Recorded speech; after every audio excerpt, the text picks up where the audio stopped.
After the earthquake of 2018 and the following pandemic lockdowns of 2020, the transportation infrastructure of Alaska was pushed to a dangerous limit. The lifeblood of the Alaskan interior runs through the Port of Alaska, and when anything delays shipments, the whole of the state feels its effects.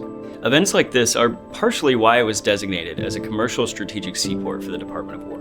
It supplies fuel to the critical Ted Stevens International Airport, brings food for Alaskan cities, delivers goods, and transports machinery. And as geopolitical competition intensifies, Alaska's role in national security will only grow. The Port of Alaska is a critical choke point for national security that lies on the shores of North America's Alaskan frontier. With the ability to handle 75% of the state's inbound cargo and supplying 90% of Alaska's population with essential goods, this port isn't just vital, it's irreplaceable. But modern infrastructure doesn't exist in isolation, which presents a growing problem for the docks. The Port of Alaska depends on a complex web of systems which include power grids, fuel lines, transportation networks, and information technology. All are interconnected across Alaska's challenging terrain, creating a risk where one problem can cascade through the entire system. Alaska has many extreme environments and natural hazards from storms, blizzards, earthquakes, fire, and much more. Each of these present very real risks to a region that cannot afford any disruption to shipping. This is where the Alaska Railbelt Critical Assets Project, or ARCAP, steps in. Led by the Idaho National Laboratory and the University of Wyoming, in partnership with the University of Alaska Anchorage, this Department of Homeland Security initiative brings together the nation's top infrastructure experts with local knowledge and indigenous perspectives. ARCAP is seeking to resolve risks before they happen, providing the Department of Homeland Security with the insights and resources necessary to safeguard the Port of Alaska, protect the state's economic stability, and defend America's strategic interests in the Arctic. And by collaborating directly with local stakeholders, tribal leaders, and industry partners, the project is seeking to combine their experiences and knowledge into a single database. Drawing upon years of existing research and assessments related to the Port of Alaska, the project aims to learn from and build upon the valuable work that has already been accomplished for the region. By utilizing AI tools to collect open source documentation relevant to the Port of Alaska and its surrounding areas, the team hopes to identify points of failure that could cripple the entire system. State-of-the-art modeling tools from Idaho National Laboratory are being utilized to accurately map infrastructure dependencies for the state.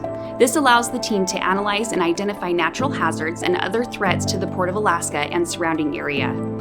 ARCAP is learning how Alaskans themselves define critical infrastructure so it can recognize the unique perspectives, environments, and culture that shape Arctic communities.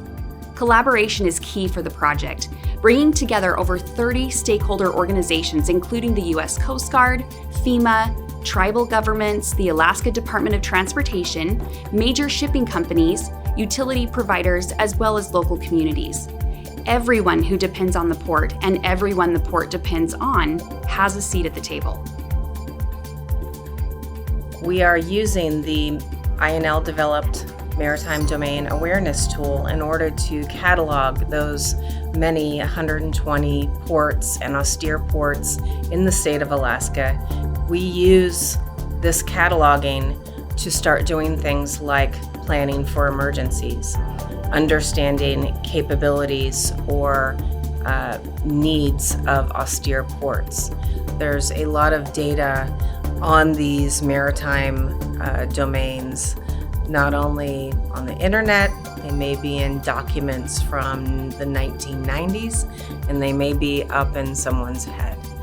So the key is to be able to grab all of this information, not only using AI tools, but interviews, deep research, and to be able to get all this data in one place. Once you have that, and you have your emergency, like a typhoon that wipes out a small community, you can then go into the tool and pull up what you know of the event, and then start understanding what changes the typhoon may have made to that infrastructure. One of the products and deliverables we'll be developing for this project is an emergency cargo operations playbook. Essentially, we are cataloging initial thoughts on how to get cargo off of vessels landside at Port of Alaska or as close to Port of Alaska as possible. If a major emergency happened at the Port of Alaska, Alaska does have options in several deepwater ports such as Seward and Valdez. However, depending on the nature of the incident, the landside roads may not be available to come to Port of Alaska. Once all this information has been gathered, a data-driven recommendation for resilience improvements can be referred to by officials when needed. A resilient Port of Alaska means a resilient Arctic strategy, a place our military can deploy effectively, a way to keep communities supplied. And it means America maintains its edge in the world's newest strategic frontier. The Alaska Railbelt Critical Assets Project maps dependencies, identifies risks, and builds resilience. In this way, we secure America's Arctic gateway for generations to come.